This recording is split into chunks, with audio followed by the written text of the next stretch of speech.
Order order 22। দেখেন, order 22-তে কোনো বিধি বা রুলস পড়ার প্রয়োজন নাই। সেখানে জাস্ট আমরা একটা জিনিস মাথায় রাখবো, যে আপনার বাদী যদি মারা যায়, বাদী মারা গেল, বাদী মারা গেলে সেই বাদীর জায়গায় আরেকজন বাদী আসবে, রাইট? আবার বিবাদী মারা গেলে সে বিবাদীর জায়গা হচ্ছে আরেকজন বিবাদী আসবে। প্রশ্ন হচ্ছে কতদিনের মধ্যে। আমি ধরেন একটা মামলার বাদী, তা আমার জায়গাতে আমি মারা গেলে কে আসবে, বা কতদিনের মধ্যে নতুনকে যুক্ত করতে হবে, সংযুক্ত করতে হবে, সেটা বলে দিচ্ছে 90 দিনের মধ্যে। কতদিনের মধ্যে? বাদী মারা গেলে 90 দিনের মধ্যে নতুন বাদী স্থলাভিষিক্ত হবে। 90 দিনের মধ্যে যে স্থলাভিষিক্ত হবে, এটা কোথায় বলছে? তামাদিনের 176 অনুচ্ছেদে। একইভাবে বিবাদীও মারা যাইতে পারে। বিবাদী যদি মারা যায়, সেই ক্ষেত্রে হচ্ছে 90 দিনের মধ্যে আহ ওই বিবাদের জায়গায় স্থলাভিষিক্ত করতে হবে, বসাতে হবে, নামযুক্ত করতে হবে। এটাও করতে হবে 90 দিনের মধ্যে। দেখেন, 90 দিন পরে যদি করা করা হয়, তাহলে কিন্তু সেটা তামাদিতে বাড়িত বাড়িত হয়ে যাবে। তাহলে সেটা তামাদিতে বাড়িত হয়ে যাবে, আমরা খারিজ হওয়ার সম্ভাবনা থাকবে, খারিজ হওয়ার সম্ভাবনা থাকবে। ক্লিয়ার?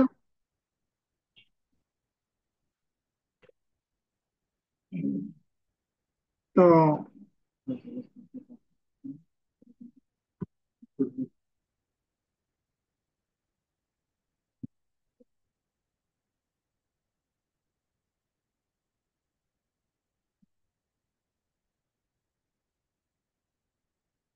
এটা হচ্ছে আদেশ 22।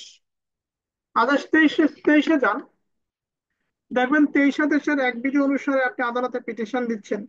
23 আদেশের 3 বিধি অনুসারে আদালত আপনি পিটিশন দিচ্ছেন।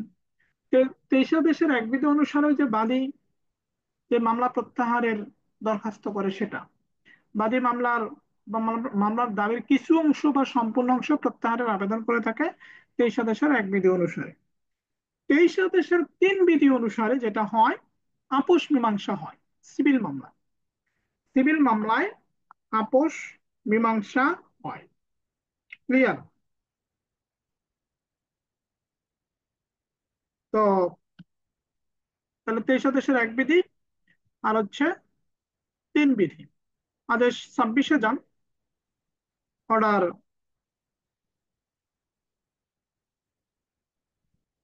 অর্ডার 26,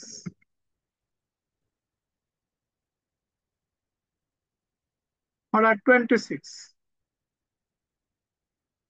এই 26-এর বলছে কমিশনের কথা। কমিশন বলতে নির্বাচন কমিশন না কিন্তু, এখানে কমিশন হচ্ছে ব্যক্তি।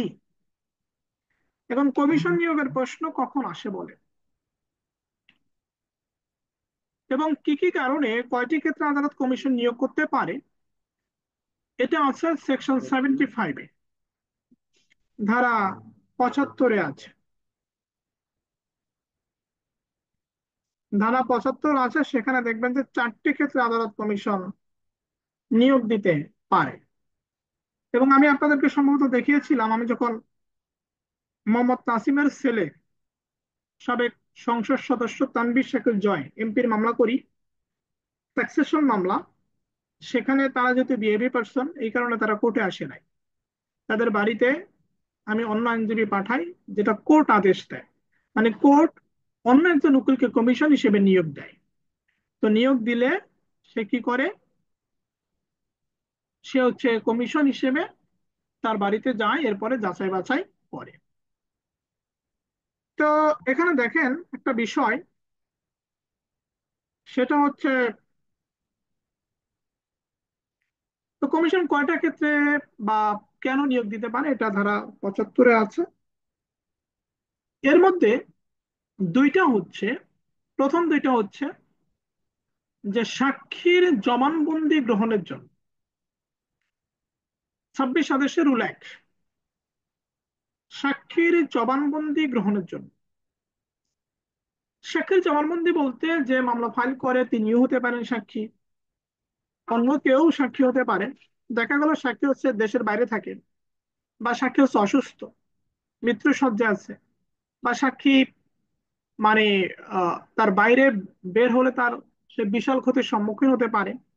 সব মিলিয়ে আদালত সে সাক্ষীর জবানবন্দি স্টেটমেন্ট এক্সামিনেশন নেওয়ার জন্য আদালত কি করতে পারে, তার কাছে কমিশন পাঠাতে পারে টু টেক উইটনেস। ক্লিয়ার? এটা হচ্ছে রুল 1।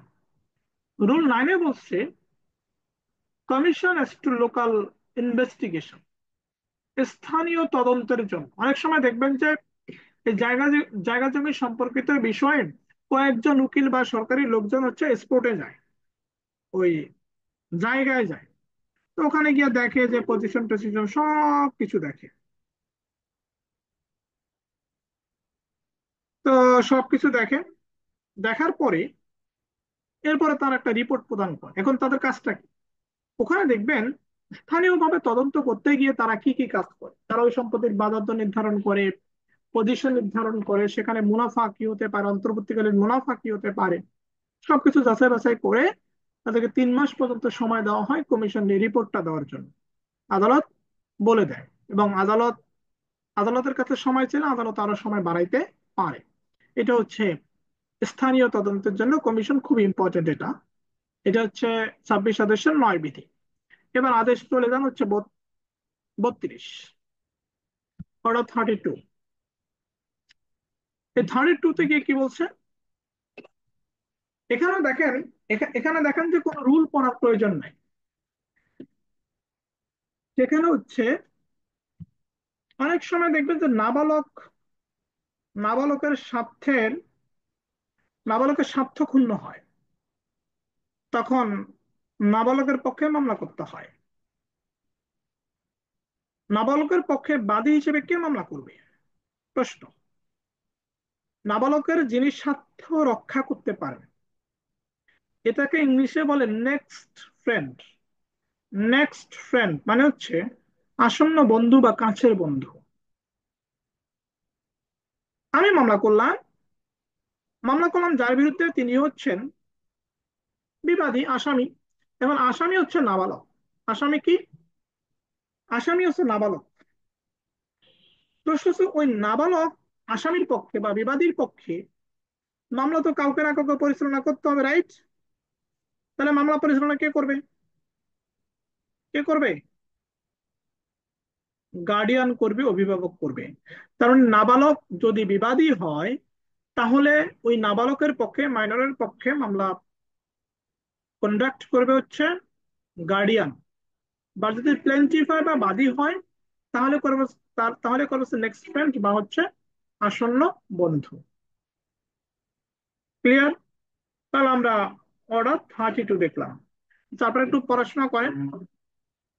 আহ, আমি আজকের মতো শেষ করি। আর কথা হচ্ছে যে একটু রেগুলার পড়েন। আমার ক্লাসের আশায় বসে থাকেন না, একটু রেগুলার পড়েন। আমিও লং টাইম ক্লাস নেওয়া শুরু করে দিব, একটু রেগুলার পড়েন, ঠিক আছে? আর পরীক্ষাগুলো তো দেন না, কেউ পরীক্ষা দেন? পরীক্ষাগুলো একটু দিয়েন, ঠিক আছে? হ্যাঁ, আল্লাহ হাফেজ।